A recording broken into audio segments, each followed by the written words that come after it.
All right, guys, welcome back to the Mesh. Today I have somebody very special to me, David Iacona, a third father of mine. I have a lot of fathers, but this is one of the good, really good one right here. He was my youth pastor and just mentor growing up. Fun fact, he taught me how to drive because my mother was stressing me out. Have you ever had to drive with your mother or have her teach you how to drive? They scream. They scream. She has an invisible brick, an invisible wheel right there next to her that she's always messing around with. So this man taught me how to drive and a bunch of many things. Today we're gonna get to know him and his like ministry and everything he's done and how he got to become the David we know that you guys are about to find out. Okay, so this man right here taught me how to drive. Like you don't understand the trauma he pulled me out of. Like let's just say, like my mom would make me cry, and I'm a very solid person. Little five. Well, how old is she? Like 5'1", white woman. I think I'm gonna just say 4'11", just to really throw it in there. I mean, this is a woman that stopped in the middle of traffic in Haiti and directed traffic because she was frustrated with how long it was taking. Oh yeah, that woman. She's Okay, that woman. Let's say domineering personality. You can say that. Okay. I wouldn't cross her. I would not cross her. Do you remember the first time she's gonna watch this, right? Yes, she will. I'll make sure I'll put it right in front of her. She's so pretty. I'm gonna send her the link right after this. You so awesome, Mom. I love you. Okay. Do you remember the first time I ever drove with you? Like, yeah, there was a bunch of people here. Oh yeah, I remember that when you picked me up right. And I was like, well, no, we were in the kitchen. I was like, you want to go? I'm pointing like anybody knows where the kitchen. I was like, you want to go driving? And you're like, not really, because you thought it was and we came back, and I was like, yeah, Wilson's not afraid to drive. He's afraid of driving with you. Actually, let's pause this right now. This man is a very colorful person. He brought his chicken hat. Since he's not gonna wear it, I'm gonna wear it. It has my keys in it, so I don't fool around with it. The whole time. Well, I was worried you would think I was kidding when I said. I know you weren't. Like that's why I said bring it. Like I almost asked him to bring me one too, but we're just gonna wear this hat the whole time. We had VBS this last week, and I texted Clint, and I said, should I just wear it? I feel like wearing a turkey costume tomorrow. And he's like, oh, he has. Sure. Fun fact, if you are ever thinking of doing something weird or silly or embarrassing, Clint is not your accountability partner. He will always say yes. Yeah, and me too now. I was like, because he was like, should I bring the chicken hat? I'm like, go ahead. Like, and everyone was confused. Everyone was like, how does that fit in with the theme? I'm like, this has nothing to do with it. It's free will. I just felt like wearing it. He's very in tune with his free will. You never wake up and you think, it's a chicken costume. Hey, here we go. We got a little chicken. Okay, so like, what's your reaction when someone calls you Pastor David in public? Does anybody ever call you that? Not really. Most of the time, the kids, especially if they're kids from SMA, will try to call me Mr. Iacona or Mr. I'm like, no, please don't do that.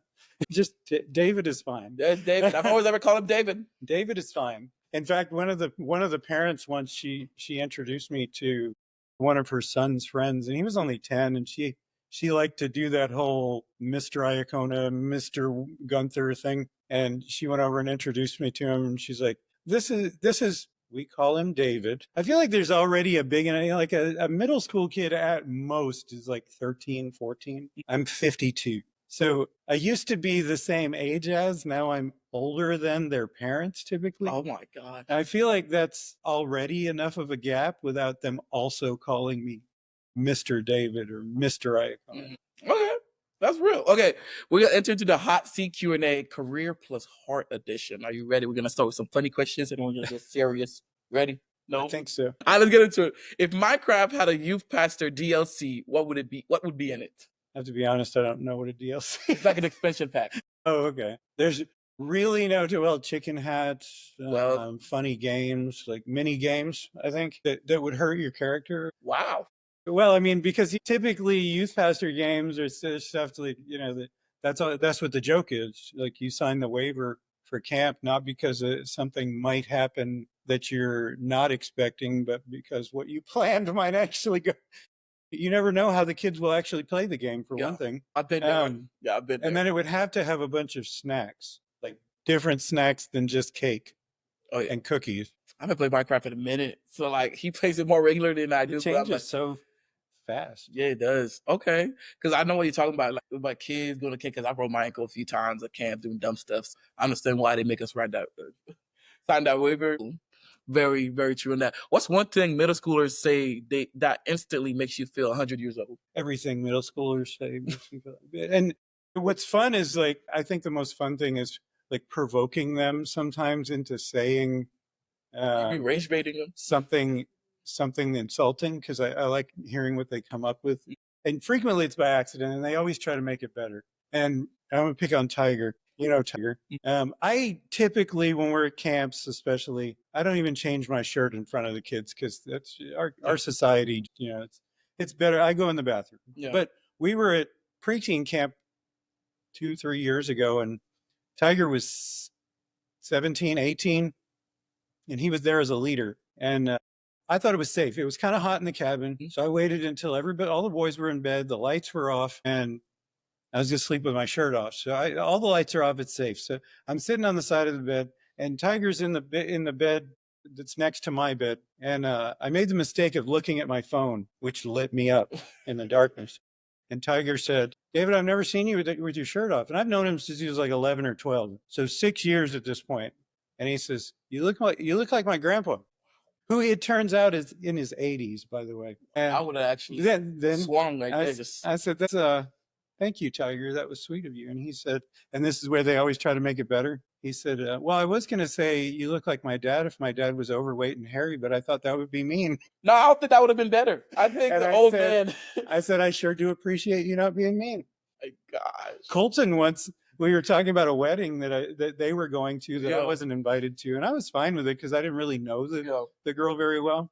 And it was Colton, Tate, and Tiger in the car, and I said, "But if any of you try to get married and don't invite me, I'm going to fly over your wedding in a helicopter and drop a case of stink bombs on." Okay, I'll probably be in there with you now. And Colton goes, "No, David, if you're still alive, you're invited." My and God. I looked him in the face, and I was like, "Is he being serious right now, or is he trying to be funny?" And he wasn't. He was trying. He didn't get why he thought that was why I was surprised by that. And so then he tried to make it better, and he said, "Well, I'm going to try to get married young." Wow. It's a lot of fun listening to like what they come up maybe with. we should do a whole podcast of what things kids have said to you. I honestly feel uninsultable at this point. We'll do a podcast about that. People can say whatever they want to insult me, and I generally don't really care. I would not care at that point, because that's insane. The moment you said that, I was already thinking BTA. I feel like that's how you end up in a turkey costume at VBS, just because you felt like it. Because who cares? It doesn't matter. The people at our church aren't even surprised anymore. It's a little disappointing to be honest. Like, years ago, I would show up in a weird costume, and people would be like, I can't believe you wore that. Now they're just like, "Hi, David." Maybe you should like stop for like a month. I don't get the reaction out again. I don't get the reaction. Maybe we should do a week where you just dress in like business casual. See what they do. To be fair, like on Father's Day, I've cheated you now, I think. Because on Father's Day, I had a shirt, well, like this, except for that instead of cats, it was my dad's face all over it. And your dad was like, "Why aren't you wearing these to church?" Oh, wait, my dad's face all over it? Your dad was like, "Well, why aren't you wearing shirts like this to church on Father's Day?" So I feel like I've cheated you and your siblings. Because next year, I feel like you're gonna have to. I'm gonna have to step it up. Yeah, there were several parents actually that said can I take a picture of that, because my kids need to step it up. So next year at church should be fun. Okay, I'll step it up. What's harder, breaking a board in What is that? Tongue pseudo, or breaking through to a seventh grader? The breaking a board's actually very easy. If you do it right. There is no way to do it right with a seventh grader. Honestly, you just never know. You can't go at them directly, because then they stop listening. They don't want to hear it. And so it takes sometimes a lot longer. And that's one of the reasons why I think it's funny I mean, let's be honest. I get pretty childish and weird, and a lot of times it is because I think it's fun. But I think the benefit of it is that they don't see me necessarily as an adult, and that helps, because they'll say things in front of me that they wouldn't necessarily say in front of other adults. And I get to be there when they're having their own conversations. And I remember one occasion years ago, one of the middle school kids I was playing, we used to play this game called Destiny a long time ago. Oh, Destiny. Oh, Destiny 2 ruined it. Yeah, Caleb used to play it too with us. But when we were playing Destiny, one of the kids, he was grounded. He wasn't supposed to be on his Xbox. He jumped on and he said, I'm turning off the startup sound for the Xbox, so that when I get on, I'll be back at like 2 a.m, because we would play all night sometimes. I said, is that really, you're not grounded anymore in like 2 days? And I realized that's a Tuesday. and you want to get on over the weekend, but is that really how you want to play this? You're at the end of your 2 weeks. So I get to be there sometimes when they're about to make the bad decisions. Yeah. And they're like, yeah, maybe that's not your best option. And he didn't come out. Yeah. He didn't come back then. But more than that, I also get to be there sometimes just to have, and that's one of the things that I love the most about playing Minecraft with so many of them, is that it is very solitary but cooperative. Like you can be off doing your own thing and we're in a party chat. And so there's a lot of just conversations that happen and you can't see each other. So it's not as one-sided. I don't believe all of the wisdom and the fountain of information should necessarily just flow one way, one direction in that. There's a lot you can learn. I mean, God has used children. He used a donkey once. I mean, that's my favorite thing to say from that platform. Especially if I'm about to give a sermon, I'll frequently say, God, I know you've spoken through a donkey before, so I know you can speak through me if you want to. Okay, thank you for that. What's the cringiest Christian bumper sticker you've ever seen? I think there's a big category of them that I Definitely. just do not care for. It's any of the ones where they've turned a popular marketing slogan into something about Jesus. You know what I'm talking about? Like just popular, like they turn the Burger King logo into Jesus the King. You've boiled my Savior, the creator of the universe, the God who became man and died when he didn't have to for our sins so that we could be with him, into a catchphrase. I don't, I just, you would think I would like it because I like silly things. That seems very disrespectful and minimizing of such a really indescribable being, to boil him down to just a quick catchphrase. But that's our society. Yeah.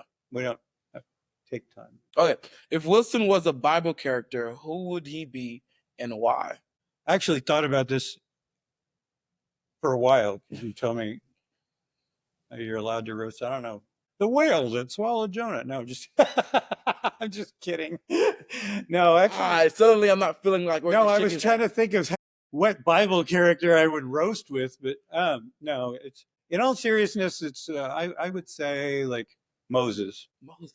I even asked the AI. I said, "Here's the description of what I'm thinking. What Bible?" And the AI came back with Moses. I was like, okay. But that was honestly who I thought of, because it's somebody who was born into the poorest of circumstances. And although not wealthy by worldly standards, not hurting either, this is a really different situation than the one you're born into. Let's put it that way.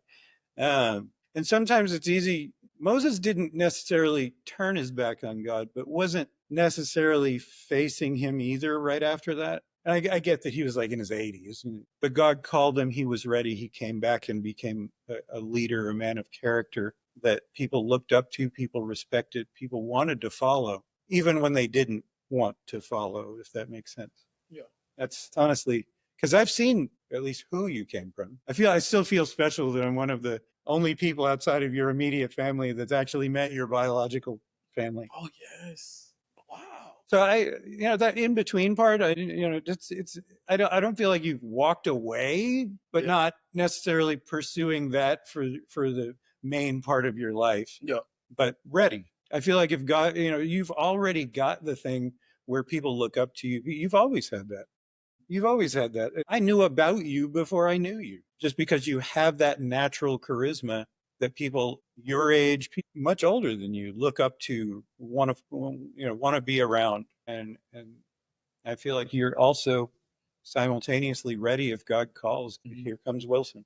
Okay, thank you for the glaze. How did it feel? Okay, we're about to enter into our serious questions right here. We're done with the goofy ones. So how did it feel when you hit rock bottom in 2010, like the exact moment when everything crashed? Like, how did it feel?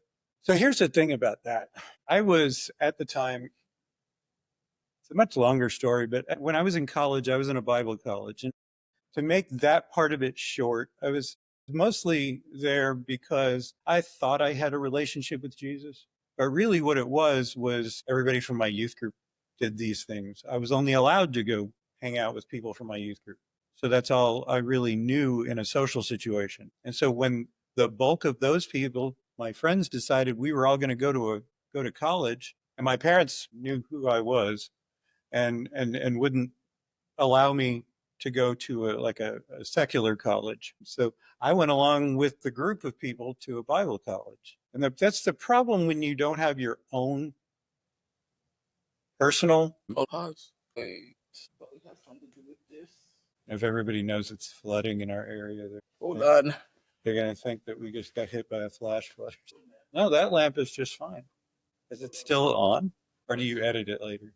Oh, okay. It's the devil. Yeah, this one, I need to get that. This one is really bad. No, I mean, it's the devil. The moment we get to the part where it's talking about something real, Yeah, that's fine though. Let's just turn on the light.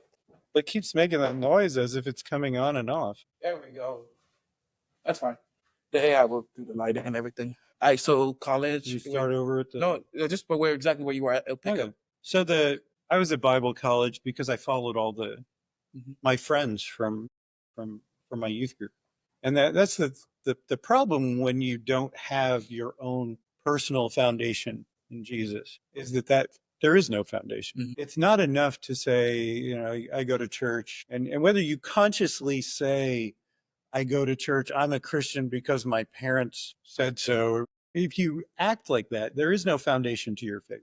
And then I walked away, ended up as I hesitate to say drug dealer because if you ever saw what I actually was, it's not like the movies. It's like some pathetic drug addict that thought they could get their own drugs for free and ended up doing more than they said. That's frequently what happens. Anyway, so I eventually got to the point where I had lost my job because I ran out of drugs and slept through the day, and they fired me. My car got repossessed. I was about to be evicted from my apartment, and most of the other people that I knew were in the same situations. Instead of being homeless, it does sound like the prodigal son, doesn't it?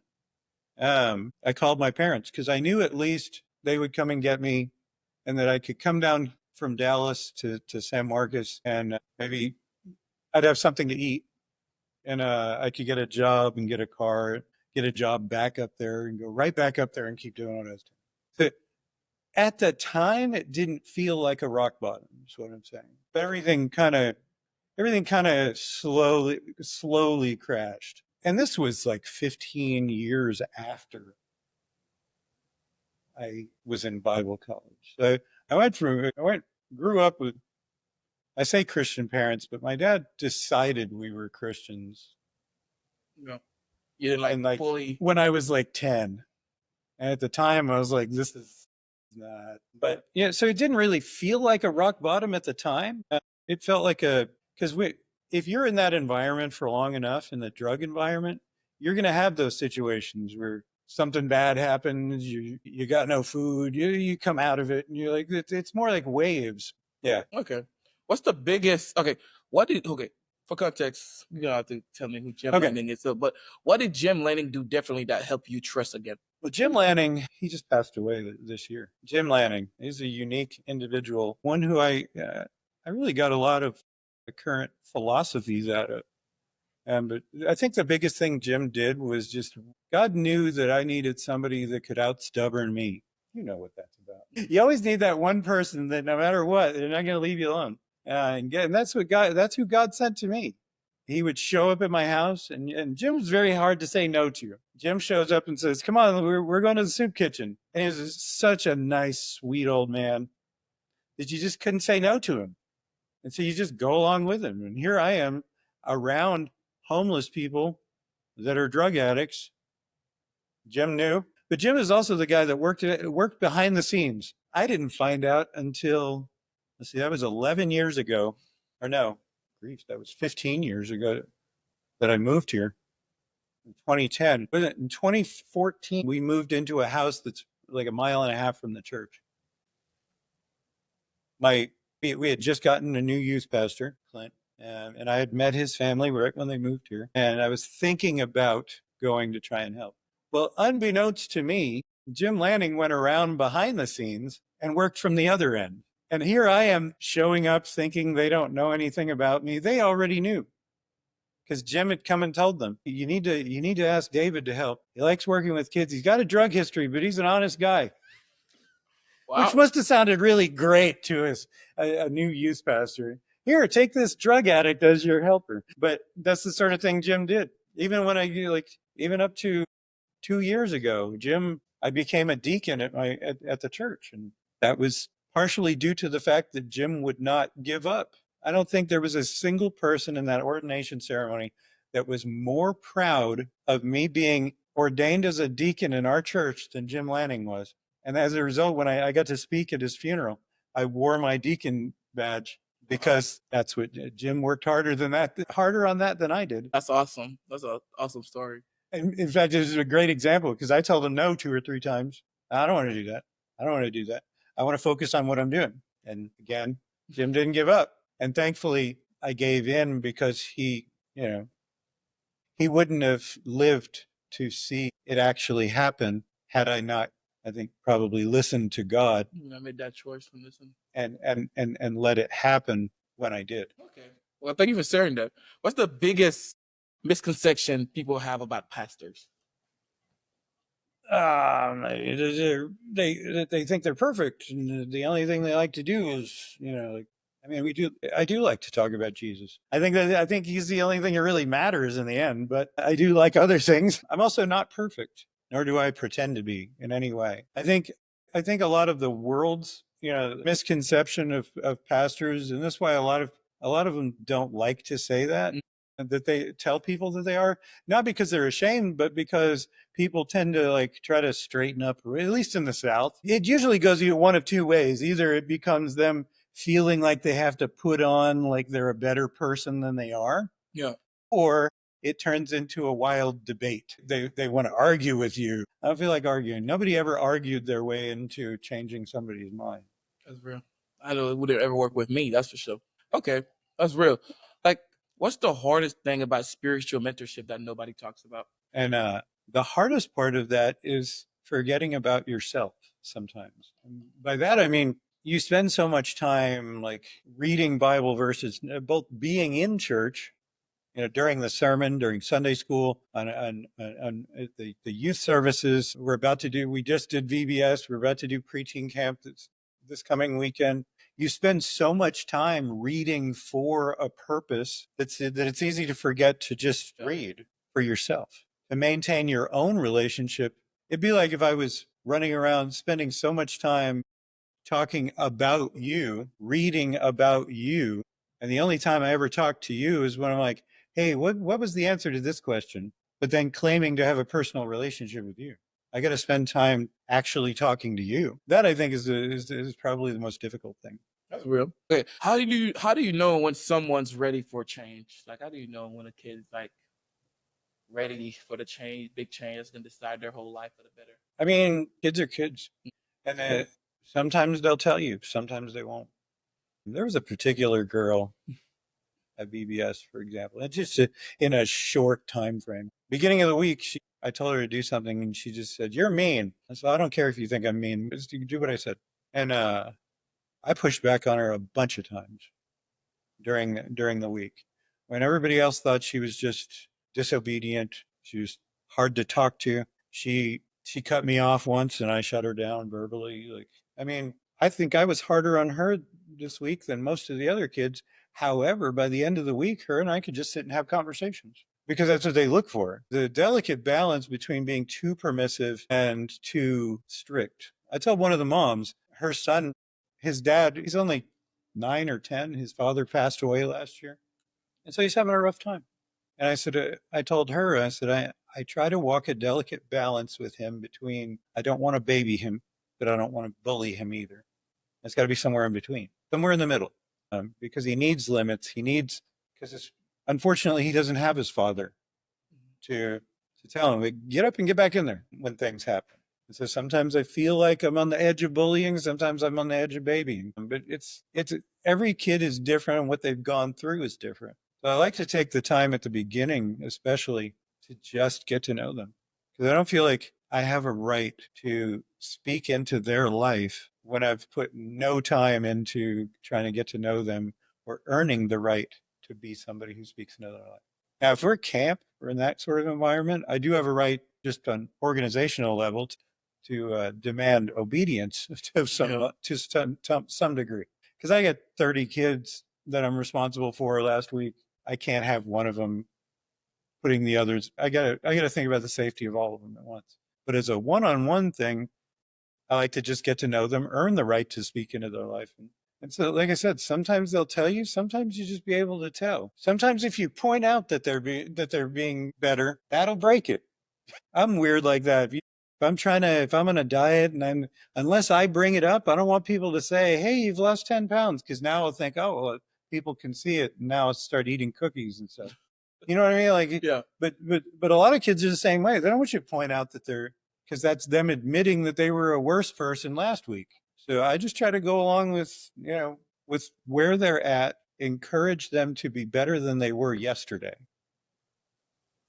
and push them toward Jesus. That's real.